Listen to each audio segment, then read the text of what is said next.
ಎಲ್ಲರಿಗೂ ನಮಸ್ಕಾರ. ನಿಮ್ಮ ಶೋನ ಕನ್ನಡ ಲಾಗ್ಸ್ಗೆ ಸ್ವಾಗತ. ಇವತ್ತಿನ ವಿಡಿಯೋದಲ್ಲಿ ವರಮಹಾಲಕ್ಷ್ಮಿ ಹಬ್ಬಕ್ಕೆ ಕೂರಿಸುವಂಥ ಕಳಸದ ಒಳಗಡೆ ಏನೆಲ್ಲ ವಸ್ತುಗಳನ್ನು ಹಾಕಿದರೆ ಲಕ್ಷ್ಮಿ ಸ್ಥಿರವಾಗಿ ಮನೆಯಲ್ಲಿ ನೆಲೆಸುತ್ತಾರೆ, ಹಾಗೆ ಆ ಕಳಸಕ್ಕೆ ಹಾಕಿರುವಂಥ ವಸ್ತುಗಳನ್ನು ಆಮೇಲೆ ಹೇಗೆ ವಿಸರ್ಜನೆ ಮಾಡಬೇಕು ಅಂತ ನಾನು ನಿಮ್ಮ ಜೊತೆ ಶೇರ್ ಮಾಡ್ಕೊಳ್ತಾ ಇದ್ದೀನಿ. ಸೊ ಬನ್ನಿ ನೋಡೋಣ. ಮೊದಲನೆಯದಾಗಿ ನೀವು ಕಳಶಕ್ಕೆ ಯಾವುದು ತಂಬಿಗೆ ಒಂದು ಇಟ್ಕೊಡ್ತೀರಲ್ಲ, ತಾಮ್ರದಾದರೆ ತಾಮ್ರದ್ದಾಗಿರ್ಬೋದು, ಹಿತ್ತಾಳೆಯದಾದರೆ ಹಿತ್ತಾಳೆ ಆಗಿರ್ಬೋದು, ಇಲ್ಲ ಬೆಳ್ಳಿ ನಿಮ್ಮ ಮನೆಯಲ್ಲಿ ಕಳಶ ಇದೆ ಅಂದರೆ ಬೆಳ್ಳಿದಾಗಿರ್ಬೋದು, ಅದನ್ನು ಸ್ವಚ್ಛವಾಗಿ ತೊಳೆದು ಈ ರೀತಿ ನೀರನ್ನು ತುಂಬಿಕೊಳ್ಬೇಕು. ಬಿಂದಿಗೆಗೆ ಫಸ್ಟ್ ಅರಿಶಿನ ಕುಂಕುಮವನ್ನು ಹಚ್ಕೋಬೇಕು. ಕಳಶ ಪ್ರತಿಷ್ಠಾಪನೆಗೆ ಬಿಂದಿಗೆಗೆ ನಾವು ಯಾವಾಗಲೂ ನಲ್ಲಿಗೆ ಮನೆಯಲ್ಲಿ ಇರುವಂಥ ಸಿಂಕ್ ಆಗಿರ್ಬೋದು, ಎಲ್ಲಿ ನಲ್ಲಿ ಇರುತ್ತೆ ಅಲ್ಲಿ ಪೂಜೆಯನ್ನು ಮಾಡಿ ಅದರಿಂದ ನಾವು ನೀರನ್ನು ತರಬೇಕು. ಒಂದು ವೇಳೆ ನಲ್ಲಿ ಇಲ್ಲ, ಅಷ್ಟು ವ್ಯವಸ್ಥೆ ಇಲ್ಲ ಅನ್ನೋರು ತುಂಬಿದ ಬಿಂದಿಗೆ ನೀರನ್ನು ಸಹ ಇದರ ಒಳಗಡೆ ಹಾಕೋಬಹುದು. ನೋಡಿ, ಪೂರ್ತಿಯಾಗಿ ನಾನು ಬಿಂದಿಗೆಗೆ ನೀರನ್ನು ಹಾಕೊಂಡಿನಿ. ಈಗ ಒಂದೊಂದಾಗಿ ಅದರ ಒಳಗಡೆ ಹಾಕಬೇಕಾಗಿರುವಂಥ ವಸ್ತುಗಳು ಯಾವ್ಯಾವುದು ಅಂತ ನೋಡೋಣ.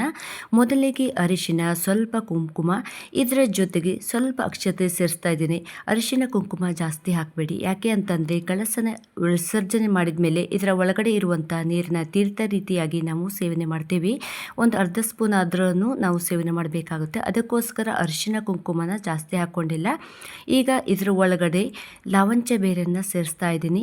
ಈ ಲಾವಂಚ ಬೇರು ನಿಮಗೆ ನಾನು ತೋರಿಸ್ತಾ ಇರುವಂಥ ಪ್ರತಿಯೊಂದು ವಸ್ತುಗಳು ಸಹ ಎಲ್ಲ ಗ್ರಂಥಿಗೆ ಅಂಗಡಿಯಲ್ಲಿ ಸಿಗುತ್ತೆ. ನೋಡಿ, ಇಷ್ಟು ಲಾವಂಚ ಬೇರನ್ನು ಹಾಕೋದು ಬೇಡ, ಸ್ವಲ್ಪನೇ ಮಾತ್ರ ಸೇರಿಸಿಕೊಳ್ಳೋಣ. ಈ ಲಾವಂಚ ಬೇರನ್ನು ಲಕ್ಷ್ಮೀ ಸ್ವರೂಪ ಅಂತ ಕರೀತಾರೆ. ಅದಕ್ಕೋಸ್ಕರ ಈ ಲಾವಂಚ ಬೇರನ್ನು ಕಳಸದ ಒಳಗಡೆ ಹಾಕೋದ್ರಿಂದ ಲಕ್ಷ್ಮಿ ನಮ್ಮ ಮನೆಯಲ್ಲಿ ಸ್ಥಿರವಾಗಿ ಬೇರೂರ್ತಾಳೆ ಅನ್ನೋ ನಂಬಿಕೆ ಮೇಲೆ ಈ ಲಾವಂಚ ಬೇರನ್ನು ಸೇರಿಸ್ತೀವಿ. ನಂತರ ಇಲ್ಲಿ 3 ರೀತಿಯಾಗಿ ಅಡಿಕೆನ ತೋರಿಸ್ತಾ ಇದ್ದೀನಿ. ಮೊದಲನೇ ಅಡಿಕೆ ಬಂದು ಪೂರ್ಣಫಲ ಅಡಿಕೆ, ಮೂರನೇ ಅಡಿಕೆ ಬಂದು ಪೂರ್ಣಫಲ ಅಡಿಕೆನೆ ಅಂತಲೇ ಕರೀತಾರೆ. ನಿಮ್ಮಲ್ಲಿ ಬಟ್ಲ ಅಡಿಕೆ ಇದ್ದರೆ ಬಟ್ಲ ಅಡಿಕೆನ ಹಾಕ್ಬೋದು. ನಾನು ಈ ರೀತಿಯಾಗಿ 3 ಅಡಿಕೆನ ಹಾಕ್ಕೊಂಡಿದ್ದೀನಿ. ಎಲ್ಲ ಅಡಿಕೆ ತಿನ್ನೋರು ಒಬ್ಬೊಬ್ಬರು ಒಂದೊಂದು ಹೆಸರಿಂದ ಕರೀತಾರೆ. ನಿಮಗೆ 2 ಪೂರ್ಣಫಲ ಅಡಿಕೆ ಇದ್ದರೆ, ಸಿಕ್ಕಿಲ್ಲ ಅಂದರೆ ನಾರ್ಮಲ್ ಆಗಿರುವಂಥ ಬಟ್ಲ ಅಡಿಕೆ ಇದ್ದರೆ ಅದನ್ನು ಹಾಕ್ಬೋದು. ಇಲ್ಲ ಅಂದರೆ 3 ಪೂರ್ಣಫಲ ಅಡಿಕೆಯನ್ನು ನೀವು ಹಾಕ್ಕೋಬೋದು. ಹಾಗೆಯೇ ನಾವು ಅಡಿಕೆಗಳನ್ನ ಅರಿಶಿನ ಕುಂಕುಮಕ್ಕೆ ಕೊಡಬೇಕಾದ್ರೆ, ಕಳಸದ ಒಳಗಡೆ ಹಾಕಬೇಕಾದ್ರೆ ಆಗಲಿ, ಯಾವುದಾದ್ರೂ ಶುಭ ಕಾರ್ಯಕ್ಕೆ ನಾವು 1 ಅಥವಾ 3 ಅಥವಾ 5 ಅಡಿಕೆಗಳನ್ನ ಉಪಯೋಗಿಸಿಕೊಳ್ಳಬೇಕು. 1 ಅಡಿಕೆ ಇಡೋದ್ರಿಂದ ಲಾಭ ಸಿಗುತ್ತೆ, 3 ಅಡಿಕೆ ಇಡೋದ್ರಿಂದ ಸುಖ, ಶಾಂತಿ, ನೆಮ್ಮದಿ ಸಿಗುತ್ತೆ, 5 ಅಡಿಕೆ ಇಡೋದ್ರಿಂದ ಆಯಸ್ಸು ಹೆಚ್ಚಾಗುತ್ತೆ ಅನ್ನೋ ನಂಬಿಕೆ ಇದೆ. ಅದಕ್ಕೋಸ್ಕರ ನಿಮಗೆ 1 ಬೇಕಾದವು, 3 ಅಡಿಕೆ ಬೇಕಾದವು, 5 ಅಡಿಕೆ ಬೇಕಾದನ್ನು ನೋಡಿಕೊಂಡು ನೀವು ಕಳಸದ ಒಳಗಡೆ ಹಾಕೋಬಹುದು. ನಾನಲ್ಲಿ ಚಿಕ್ಕದಾಗಿ 3 ಅಡಿಕೆಯನ್ನು, ಪೂರ್ಣಫಲ ಅಡಿಕೆಯನ್ನು ಹಾಕ್ಕೊಂಡಿದ್ದೀನಿ. ನಂತರ ಇದಕ್ಕೆ ಕುಬೇರ ಕಾಯಿನನ್ನು ಸೇರಿಸ್ತಾ ಇದ್ದೀನಿ. ನಿಮ್ಮ ಹತ್ರ ಕುಬೇರ ಕಾಯಿನ್ ಇಲ್ಲ ಅಂತಂದರೆ ನಾರ್ಮಲ್ ಆಗಿರುವಂಥ 1 ರೂಪಾಯಿ ಕಾಯಿನು, ಬೆಳ್ಳಿ ಕಾಯಿನ್ ಅಥವಾ 5 ರೂಪಾಯಿ ಕಾಯಿನ್ ಇದ್ದರೆ ನೀವು ಅದನ್ನು ಹಾಕ್ಕೋಬೋದು. ನಂತರ ಅದಕ್ಕೆ ನಾನು ಅರಿಶಿಣದ ಕೊಂಬನ್ನು 1 ಸೇರಿಸ್ತಾ ಇದ್ದೀನಿ. ಕೊಂಬು ಎಲ್ಲೂ ಸಹ ಬಿರುಕಿರಬಾರ್ದು, ಕ್ಲೀನ್ ಆಗಿರುವಂಥ ಅರಿಶಿಣ ಕೊಂಬನ್ನು ತಗೊಳ್ಳಿ.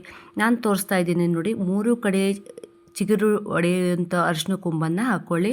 ಅರಿಶಿಣದ ಕೊಂಬನ್ನು ಹಾಕೋದ್ರಿಂದ ಮುತ್ತೈದೆ ಭಾಗ್ಯ ಗಟ್ಟಿಯಾಗಿರುತ್ತೆ ಅಂತ ಅರಿಶಿನ ಕೊಂಬನ್ನು ಸೇರಿಸ್ಕೋಬೇಕು. ಇನ್ನು ಇದರ ಜೊತೆಗೆ 3 ಬಾದಾಮಿ ಸೇರಿಸ್ತಾ ಇದ್ದೀನಿ. ಈಗ 3 ಗೋಡಂಬಿನ ಸಹ ಸೇರಿಸ್ಕೊಳ್ತಾ ಇದ್ದೀನಿ. ನೆಕ್ಸ್ಟ್ ಇಲ್ಲಿ ನಾನು 3 ಒಣ ದ್ರಾಕ್ಷಿನ ಸೇರಿಸ್ಕೊಳ್ತಾ ಇದ್ದೀನಿ. ತುಂಬ ಜನ ಈ ರೀತಿ ದೇವರ ವಿಡಿಯೋಸನ್ನು ನಾನು ಹಾಕಿದಾಗ ಕಮೆಂಟ್ ಮಾಡ್ತಿರ್ತೀರ, ಯಾವಾಗ ಮಾಡಬೇಕು ಅಂತೆಲ್ಲ. ನಾನು ಪ್ರತಿ ಡೀಟೇಲ್ಸನ್ನು ಹೇಳಿರ್ತೀರಿ.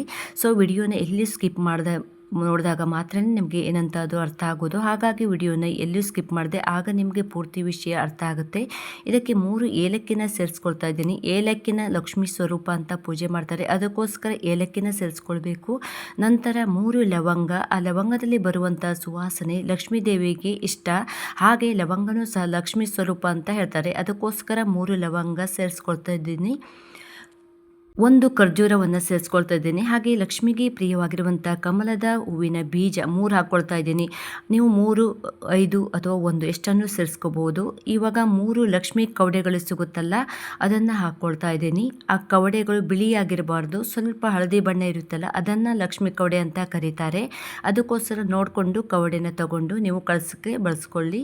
ನಂತರ 3 ಗೋಮಟಿ ಚಕ್ರ. ಈ ಗೋಮಟಿ ಚಕ್ರನೂ ಅಷ್ಟೇ ನಿಮಗೆ ಗ್ರಂಥಿಗೆ ಅಂಗಡಿಗಳಲ್ಲಿ ಅಂದರೆ ದೇವರ ಸಾಮಗ್ರಿ ಅಂಗಡಿಗಳಲ್ಲಿ ಸಿಗುತ್ತೆ. ಒಂದಕ್ಕೆ 5 ರೂಪಾಯಿ 6 ರೂಪಾಯಿ ಆ ರೀತಿ ಇರುತ್ತೆ. ಅದನ್ನು ಸಹ ಕಳಸಕ್ಕೆ ಸೇರಿಸ್ಕೊಂಡು ನಂತರ ಇಲ್ಲಿ 3 ಗುಲಗಂಜಿ ಅಂತ ಕರಿತೀವಿ ನಾವು. ನೀವೇನಂತ ಕರಿತೀರಾ ಅಂತ ಕಮೆಂಟಲ್ಲಿ ತಿಳಿಸಿ. ಇದನ್ನು ನಾವು ಗುಲಗಂಜಿ ಅಂತಲೇ ಕರೆಯೋದು. ಅದನ್ನು 3 ಸೇರಿಸ್ಕೊಳ್ತಾ ಇದ್ದೀನಿ. ಯಾಕೆ ಅಂದರೆ ಅದರಲ್ಲಿ ಇರುವಂಥ ಕೆಂಪು ಬಣ್ಣ ಲಕ್ಷ್ಮೀ ದೇವಿನ ಬೇಗ ಆಕರ್ಷಣೆ ಮಾಡುತ್ತಂತೆ. ಅದಕ್ಕೋಸ್ಕರ ಕೆಂಪುಗೆ ಇರುವಂಥ ಗುಲಗಂಜಿನ ಬಳಸುತ್ತಾರೆ. ಈಗ ಇದಕ್ಕೆ ಒಂದು ಚಿನ್ನದ ಓಲೆ ಅಥವಾ ಮೂಗುತಿ ಇದ್ದರೆ ಮೂಗುತಿ, ಸೈಡ್ ಬಟ್ಸ್ ಇದ್ದರೆ ಯಾವುದಾದ್ರೂ ಒಂದನ್ನು ಸೇರಿಸ್ಕೊಳ್ಳಿ. ಒಂದು ವೇಳೆ ಇಲ್ಲ ಅಂತಂದರೆ ಅದನ್ನು ಸ್ಕಿಪ್ ಮಾಡ್ಬೋದು. ಬಟ್ ಚಿನ್ನ ಬೆಳ್ಳಿ ಈ ಥರ ಎಲ್ಲ ಹಾಕೋದ್ರಿಂದ ಲಕ್ಷ್ಮೀ ದೇವಿ ಬೇಗ ಒಲಿತಾಳೆ ಅನ್ನೋ ನಂಬಿಕೆ ಮೇಲೆ ಇದನ್ನೆಲ್ಲ ಹಾಕ್ತೇವೆ. ನಂತರ ಒಂದೇ ಒಂದು ಚಿಟಿಕೆ ಜವಾದು ಪೌಡ್ರನ್ನ ಹಾಕ್ಕೊಂಡಿದ್ದೀನಿ. ಆ ಜವಾದು ಪೌಡ್ರ್ ಹಾಕೋದ್ರಿಂದ ಅದರ ಪರಿಮಳಕ್ಕೆ ಲಕ್ಷ್ಮೀ ದೇವಿ ಒಲಿತಾರೆ ಅಂತ ಒಂದು ಜವಾದು ಪೌಡ್ರನ್ನ ಮಿಸ್ ಮಾಡಿದೆ. ಎಲ್ಲರೂ ವರಮಹಾಲಕ್ಷ್ಮಿ ಹಬ್ಬಕ್ಕೆ ಬಳಸ್ತಾರೆ. ಆ ಪ್ಯಾಕೆಟ್ ಬಂದು ನಿಮಗೆ ಗ್ರಂಥಿ ಅಂಗಡಿಗಳಲ್ಲಿ ಸಿಗುತ್ತೆ. ಒಂದು ಪ್ಯಾಕೆಟ್ ಬಂದು 20 ರೂಪಾಯಿಂದ 25 ರೂಪಾಯಿ ಇರುತ್ತೆ ಅಷ್ಟೇ. ಕೊನೆಯದಾಗಿ ಯಾವುದಾದ್ರೂ ಒಂದು ಕೆಂಪು ಹೂವು ಅಥವಾ ಹಳದಿ ಹೂವನ್ನು ಹಾಕ್ಕೊಳ್ಳಿ. ಜೊತೆಗೆ ನಾವು ಹಾಕುವಂಥ ಹೂವು ಪರಿಮಳವಾಗಿರಬೇಕು. ಆದಷ್ಟು ಕೆಂಪು ಬಣ್ಣ ಹೂವನ್ನು ಹಾಕಿ. ನಾನಿಲ್ಲಿ ಪನ್ನೀರ್ ರೋಸ್ ಅಥವಾ ಗುಲ್ಕನ್ ರೋಸ್ ಅಂತ ಏನು ಕರಿತೀವಿ ಅದನ್ನು ಹಾಕ್ಕೊಂಡಿದ್ದೀನಿ. ಯಾಕೆ ಅಂದರೆ ಅದರಲ್ಲಿ ಪರಿಮಳ ಜಾಸ್ತಿ ಇರುತ್ತೆ ಅಂತ ಹಾಕಿದ್ದೀನಿ. ನೀವು ಇದಕ್ಕೆ ಇನ್ನು ಎಲೆ ತೆಂಗಿನಕಾಯಿ ಎಲ್ಲ ಇಟ್ಟರೆ ಆ ಮೇಲೆ ತೇಲ್ತಾ ಇರುವಂಥ ವಸ್ತುಗಳೆಲ್ಲ ಕ್ಲೀನಾಗಿ ಕೆಳಗಡೆ ಹೋಗಿ ಕೂರುತ್ತೆ. ಇದೆಲ್ಲನೂ ಹಾಕಿ ಮುಗಿದ ಮೇಲೆ ಕಳಶನ ಪ್ರತಿಷ್ಠಾಪನೆ ಮಾಡ್ಕೋಬಹುದು. ಇನ್ನು ಕಳಶ ಪ್ರತಿಷ್ಠಾಪನೆ ಮಾಡಿ ವಿಸರ್ಜನೆ ಮಾಡಿದ ಮೇಲೆ ಇದರೊಳಗಿರುವಂಥ ನೀರು ಪದಾರ್ಥ ವಸ್ತುಗಳನ್ನು ಏನು ಮಾಡಬೇಕು ಅಂದರೆ ಆ ನೀರನ್ನು ನೀವು ತೀರ್ಥ ರೀತಿಯಾಗಿ ಸೇವನೆ ಮಾಡಿ ಮನೆಗೆ ಸ್ವಲ್ಪ ಪ್ರೋಕ್ಷಣೆ ಮಾಡಬೇಕು. ಜೊತೆಗೆ ಅದರ ಒಳಗಡೆ ಹಾಕಿರುವಂಥ ಗೋಡಂಬಿ, ದ್ರಾಕ್ಷಿ, ಬಾದಾಮಿ ಏನಿದೆ ಅದನ್ನೆಲ್ಲ ಮನೆಯವರು ತಿನ್ನಬೇಕಾಗುತ್ತೆ. ಇನ್ನು ಅದರ ಒಳಗಡೆ ಹಾಕಿರುವಂಥ ಲಕ್ಷ್ಮಿ ವಸ್ತುಗಳು ಅಂದರೆ ಗೋಮಟಿ ಚಕ್ರ, ಕವಡೆ ಇದನ್ನೆಲ್ಲ ನೀವು ನಿಮ್ಮ ಪರ್ಸ್, ಬ್ಯಾಗ್ ಅಥವಾ ನೀವು ದುಡ್ಡು ಇಡುವಂಥ ಬಾಕ್ಸ್ ಆಗಿರ್ಬೋದು, ಡ್ರಾಯರ್ ಆಗಿರ್ಬೋದು, ನೀವು ಎಲ್ಲಿ ದುಡ್ಡನ್ನು ಇಡ್ತೀರಾ ಅಲ್ಲಿ ನೀವು ಈ ವಸ್ತುಗಳನ್ನ ಇಡೋದ್ರಿಂದ ಹಣಕಾಸಿನ ಸಮಸ್ಯೆ ಬರೋದಿಲ್ಲ. ವಿಡಿಯೋ ಇಷ್ಟ ಇದ್ದರೆ ಲೈಕ್ ಮಾಡಿ, ಹಾಗೆ ನನ್ನ ಚಾನಲ್ನ ಸಬ್ಸ್ಕ್ರೈಬ್ ಮಾಡ್ಕೊಳ್ಳಿ.